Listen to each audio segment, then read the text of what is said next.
Página 20.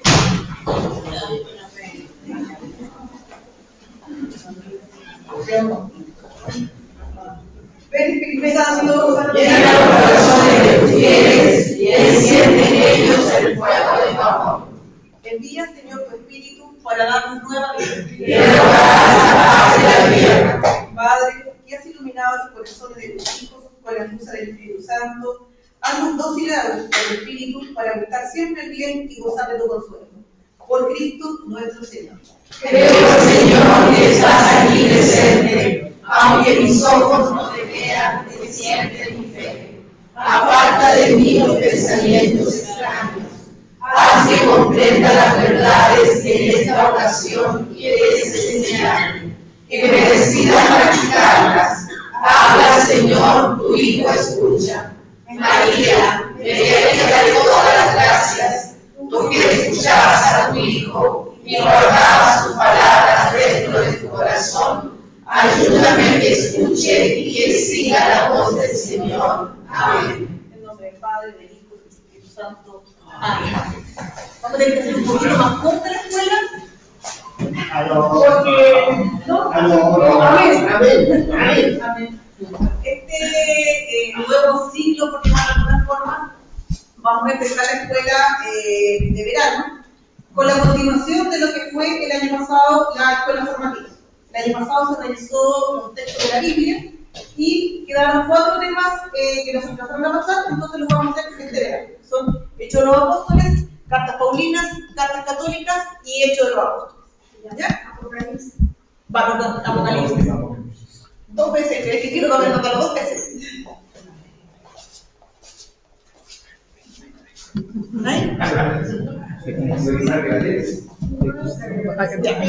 Para que lo sepan y nosotros ya mandamos el calendario por cuando corresponde la escuela. ¿Ya? Partimos con los Hechos de los Apóstoles.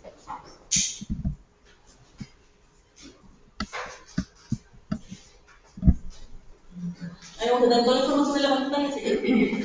Este texto es parte de un solo texto, ¿ya? Dividido en 2 libros. Este texto es parte del Evangelio de Lucas, ¿ya? El autor es un cristiano de la segunda generación cristiana, significa que fue uno de los seguidores de los apóstoles, ¿ya? Es de cultura griega, conocedor del judaísmo. Dentro de este texto se habla mucho de la tradición judía y de los ritos judíos. Por eso es que se sabe que es conocedor del judaísmo, ¿ya? La tradición lo identifica como Lucas, que es el compañero de Pablo, pero el autor no conoció a Pablo. Hay una contradicción ahí, porque se identifica con Lucas, pero según las cartas de Pablo, no hay coherencia entre los textos. Por eso es que se cree que en realidad no es en la misma persona, ¿ya? Es probable que el autor efectivamente se llamara Lucas y que el texto fue escrito entre el 80 y el 90. Cuando ustedes leen el Evangelio de Lucas, dice, lo dedica a Teófilo, ¿cierto? Estoy segura que ustedes se saben el texto de memoria. Sí.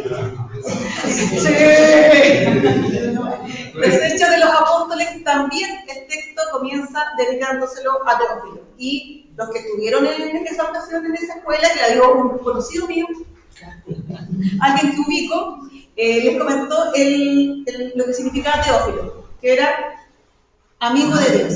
¿Sí? Bueno, en este texto también empieza de la misma forma.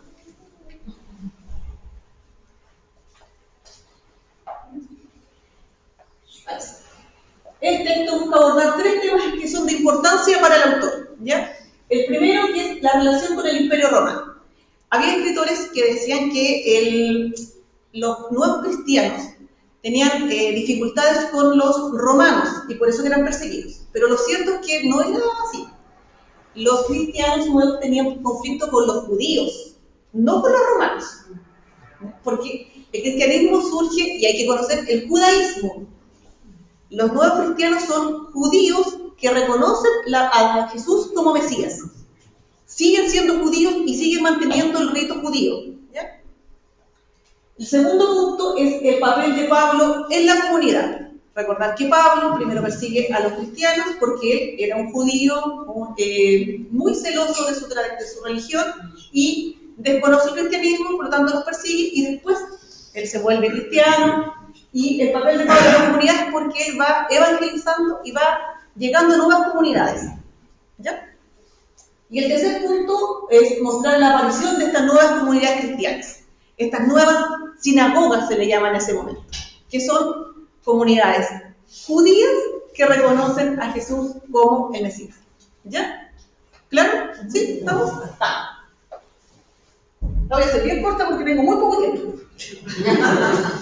El texto de los Hechos de los Apóstoles comienza con dos hechos que son muy importantes para nosotros los cristianos: la ascensión del Señor y la venida de Pentecostés. ¿Sí? En el texto, en Lucas, cuando termina el texto de Lucas, termina en Jerusalén. ¿Cierto?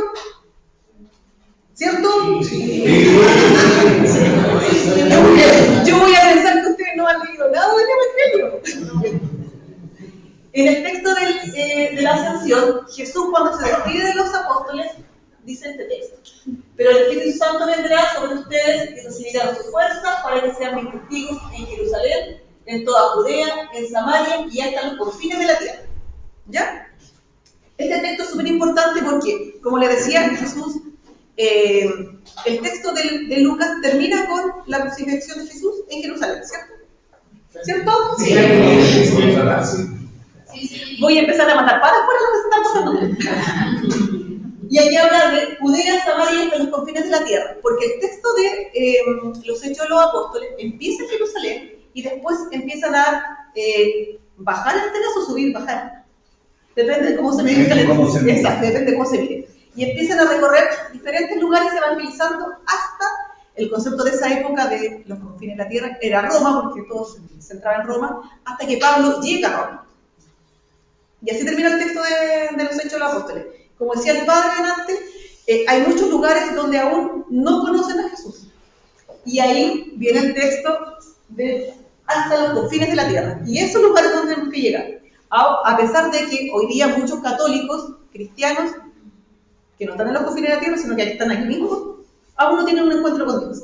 Y ahí está la pega de los cursillistas, porque yo supongo que ya están precursillando, me imagino que ya hay fichas, y un silencio. El segundo hecho que es importante para nosotros los cristianos es la venida de Pentecostés, ¿cierto? Y el texto dice: todos quedaron llenos del Espíritu Santo y comenzaron a hablar en diferentes idiomas según como el Espíritu les permitía expresarse. Estos son los dos hechos con los que comienzan los Hechos de los Apóstoles. ¿Sí? Sí. Perfecto. Oye, me encanta montar todo atento. Sí, señoritas.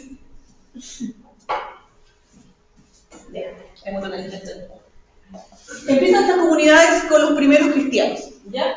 Existen en esa época diferentes grupos de seguidores de Jesús. ¿Por qué? No es que sea un solo grupo, una masa de cristianos en un solo lugar y todos juntos. No funciona. No es un secretariado con todos los centros. Son grupitos pequeños, separados, que en esa época no se relacionaban todavía entre ellos, al inicio. La comunidad de Jerusalén funciona como el centro de toda la actividad. Por eso, Pablo baja a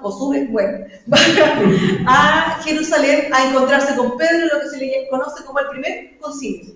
Porque todo estaba centrado en Jerusalén. ¿Ya? Ahí era el centro como neurálgico, como el centro operativo. Y es una rama más entre los diversos grupos de judíos. De judíos, como es el dicho de los judíos, dos judíos, tres opiniones. Cada grupo tenía su planteamiento. Entonces, estos diferentes grupos, el grupo cristiano es un grupo más de judíos, pero que tienen a Jesús como Mesías. Muy bien, están atentos. La vida de estas nuevas comunidades que empiezan a crearse funciona en torno a 4 elementos: la liturgia, la vida fraterna, la catequesis y la misión. Estos son los 4 puntos con los que empieza el cristianismo para nosotros. ¿Ya?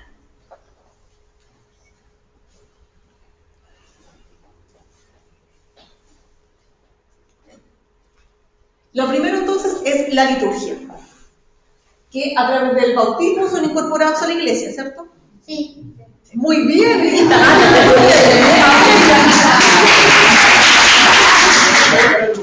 Exacto, la mejor alumna, por una positiva. La recepción del Espíritu Santo que se hace a través de la imposición de manos que hacían los apóstoles, ¿ya? La fracción del pan como memoria de Jesús, que nosotros lo conocemos como la... Aprendieron más que tú. Sumamos a ello la oración con salmos y cánticos. Esto es muy propio del judaísmo. Como rezaban ellos era a través de los salmos y de los cánticos. Por eso yo siempre repito que es muy importante conocer la tradición y los ritos judíos para poder entender mucho del cristianismo y cómo se fue dando el proceso, ¿ya? La reunión una vez a la semana en domingo, porque el sábado iban al sábado, tenían el sábado, entonces seguían en su tradición del sábado y el domingo asistían y se reunían por la resurrección del Señor. Y los ritos propios de la religión judía. ¿Sí? Sí.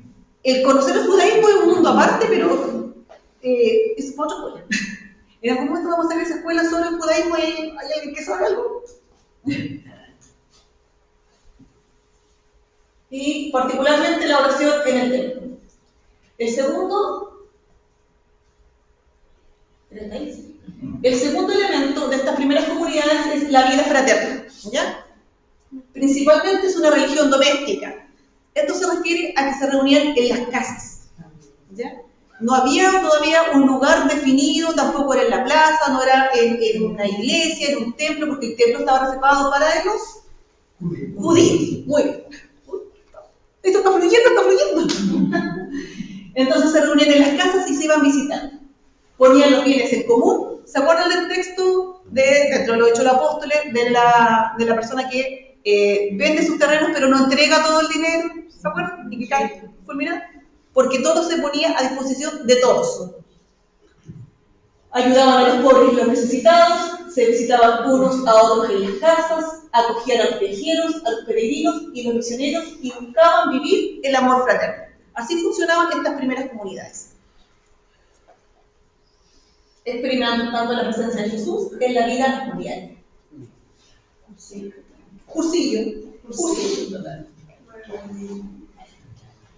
El tercer elemento es la catequesis, que está centrada en el testimonio de los apóstoles. Los apóstoles, ¿qué mejor forma de obtener la vivencia que habían tenido con Jesús que de primera mano? Con los apóstoles.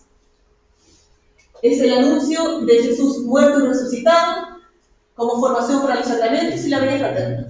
Aquí se utiliza mucho el Antiguo Testamento para comprender el misterio de Jesús. Se va uniendo una cosa con otra, porque si uno lee el Antiguo Testamento, te va dando las claves de por qué Jesús está aquí. ¿Sí? Y reconocer en él el cumplimiento de las promesas, la reflexión de las propias comunidades y la atención en las nuevas situaciones. Así se desarrollaba la catequesis.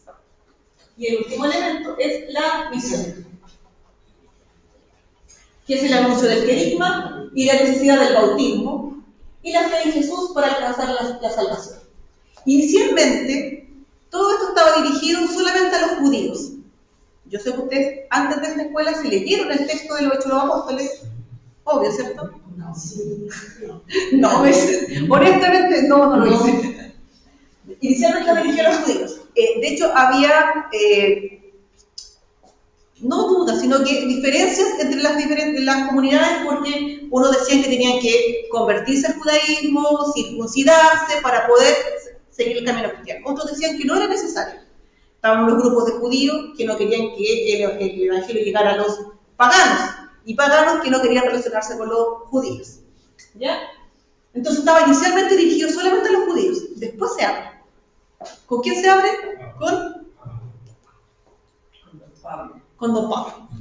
Está dirigido a los prosélitos y temerosos de Dios. Los prosélitos son los convertidos al judaísmo, ¿ya? Y que se convierten al judaísmo y tienen todo el rito, la circuncisión y todo lo que conlleva el rito judío. Y los temerosos de Dios son los que se convierten, entre comillas, porque no hacen el rito, sino que solamente se quedan en la parte moral. O sea, ellos respetan la tradición judía, pero sin convertirse en judíos. Son los temerosos de Dios. ¿Sí, señor profesor? Excelente. Tengo ahí un ayudante, algo me sopla. Con el tiempo se abre definitivamente a los paganos, ¿ya? Y reconociendo que la buena nueva de Jesús es para todos. ¿Sí? Sí.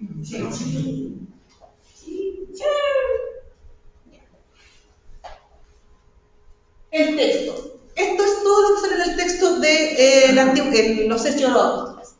La persecución al testimonio, cuando empieza la persecución a los cristianos y tienen que escapar.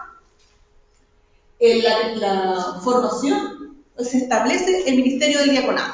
¿Por qué se establece? Porque los apóstoles están bastante ocupados evangelizando y se requiere, igual que hoy día los sacerdotes, están los sacerdotes ocupados de todos los sacramentos, entonces se necesita gente que vaya ayudando y también compartiendo el ministerio, y se establece el diaconado. Esteban, el primer mártir, también diácono. Y él también se sabe el texto de cómo muere Esteban, ¿cierto? ¿Qué le pasó a Esteban? Muy bien. El único que se leyó el texto. Sí. No se sabe a ciencia cierta si fue Pablo que estaba leyendo. No me pilla tanto, bueno.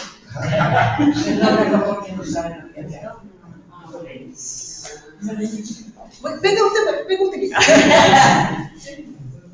Viene después la dispersión, porque claro, cuando empieza la persecución, evidentemente que todos tienen que escapar y se van a distintos lugares. Y así empieza la evangelización hasta los confines de la tierra. La actividad de Felipe, que es el encuentro con el etíope, el encuentro de Saulo con Cristo. Yo puse ahí encuentro de Saulo con Cristo porque se habla siempre de la conversión de Cristo, de Pablo, ¿cierto? Pero nosotros como sillistas sabemos que la conversión no es instantánea, sino que es un proceso. Me encanta. Entonces le pusimos el encuentro de Saulo, que es cuando Saulo va persiguiendo a los cristianos de hacia Damasco y se cae. De ningún caballo se cae nomás. Se tropieza, cae al suelo y ahí Jesús le habla. ¿Sí? De la actividad de Pedro, que es Pedro cuando sigue evangelizando, y él, uno de los aspectos importantes de Pedro es la visión que tiene respecto de la comida. ¿Se acuerdan? De que no es lo que entra a la boca lo impuro, sino lo que sale. Esta gente lo sabe. Pedro se va a Antioquía, también sigue recorriendo. Después está el texto de Bernabé y Pablo. Bernabé con Pablo empiezan la evangelización y empiezan a recorrer diferentes comunidades. Muchas. Estas comunidades, después que se va Pablo, siguen funcionando evidentemente y empiezan a tener conflictos. Y ahí empiezan las cartas pidiendo, apoyándose, y ese va a ser otro capítulo que viene la próxima, la subsiguiente, y ahí está la señora Rollista. La misión de Pablo, que es la evangelización. Pablo se pone como meta llegar a Roma. Él se lo fija como meta, y de hecho cuando lo apresan, él pide llegar al César. Y ahí, durante todo ese texto, se habla de todo el viaje que realiza Pablo para llegar a Roma, barco incluido, dificultades, etc. Hasta que Pablo está en Roma. Pablo llega a Roma, está 2 años en Roma evangelizando, porque él estaba con, ¿cómo podemos decirlo aquí? Detención, no, ¿cómo se llama? Arresto domiciliario. Entonces él no podía salir de su casa, pero los judíos llegaban a su casa y él estuvo evangelizando durante 2 años, lo que dice el texto y donde termina. El resto lo sabemos por la tradición, ¿cierto?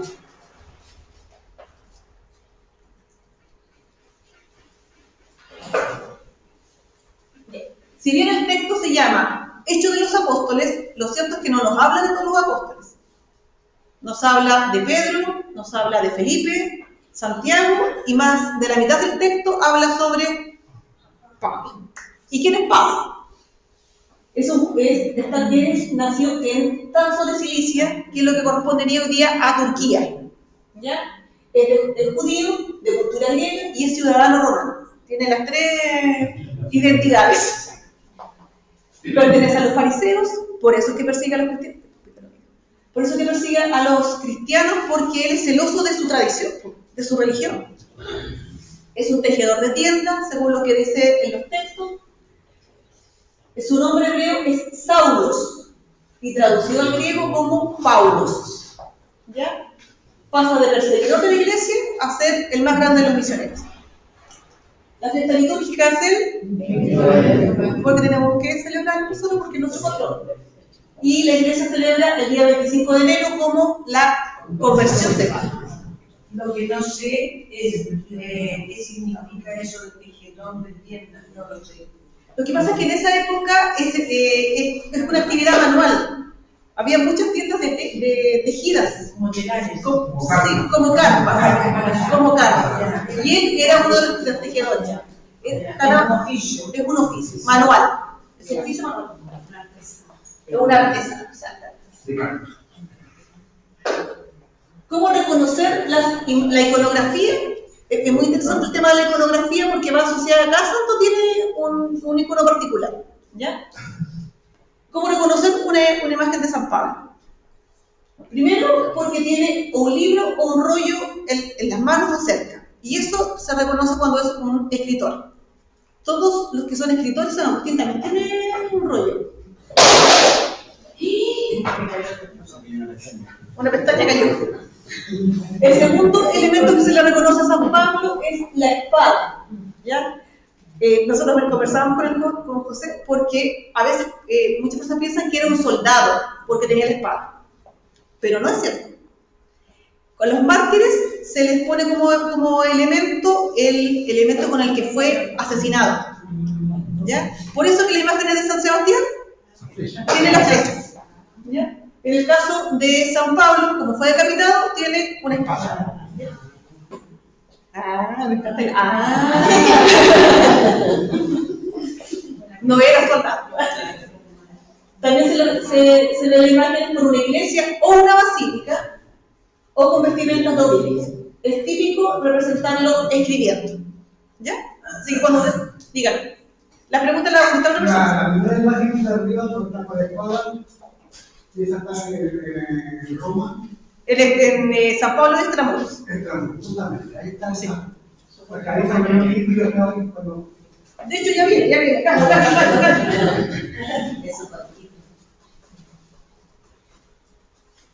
¿Ven? Murió en la misma ocasión que Pedro. ¿A qué se refiere con eso? Es en el texto de Eusebio. No se sabe a ciencia cierta si fue el mismo día que Pedro o producto de la misma persecución de Nerón. Ya, por eso que dice la misma ocasión. Ambos mueren más o menos similares. Acuérdense que Pedro fue. ¿Cómo murió Pedro?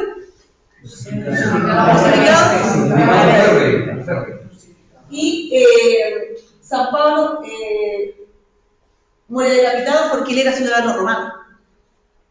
Entonces los romanos no podían crucificarse entre ellos, así que ¿ya? Fue sepultado fuera de la ciudad de Roma y sobre su tumba se construyó una basílica que es conocida como San Pablo de Extramuros. Y creo que está ahí está. Esa es la tumba. Ahí está. Esas son imágenes reales de la tumba. Y lo que decía San Pablo de Extramuros, ahí está. Y en la entrada está la imagen de San Pablo con la espada. Listo.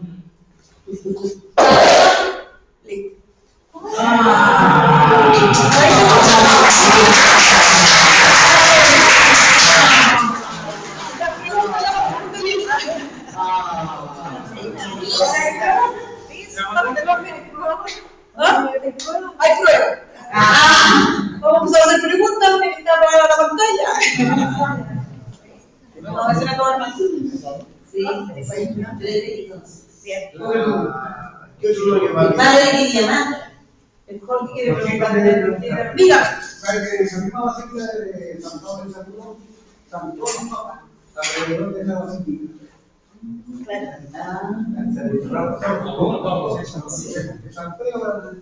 Esa es la de acá. No es en San Juan de Extramuros. Los papas están en San Juan de Letrán. La imagen, pero no las tumbas. No, las tumbas están en San Juan. Aquí están las últimas palabras de Esteban que decía ella. Él dijo, Señor, no les tenga en cuenta el pecado. No distingas entre Buena Sandra. Excelente. Tu aporte ha sido maravilloso. Y después dice, el cielo está abierto y puedo ver a Jesús a la derecha de Dios.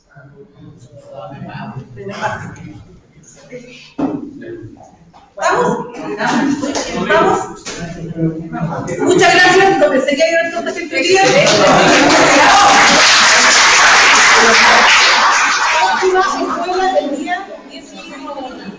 Amén.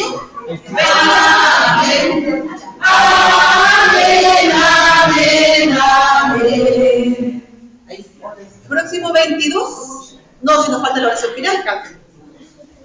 Próximo 22, escuela sobre las cartas paulínicas. Segunda parte de los hechos.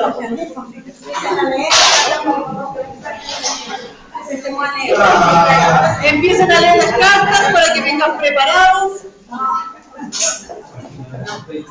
Página 21. Te damos gracias, Padre, por todos los beneficios que nos estás entregando. A ti que vives y reinas por los siglos de los siglos. Amén. María, Madre de la Iglesia, ruega por nosotros. Juan Pablo Apóstol, ruega por nosotros. Don Pablo ruega por Dios. Señor esté con ustedes. Y con tu espíritu. La bendición del Padre, del Hijo y del Espíritu Santo. Siempre. Amén. Amén. Amén. Despídanse.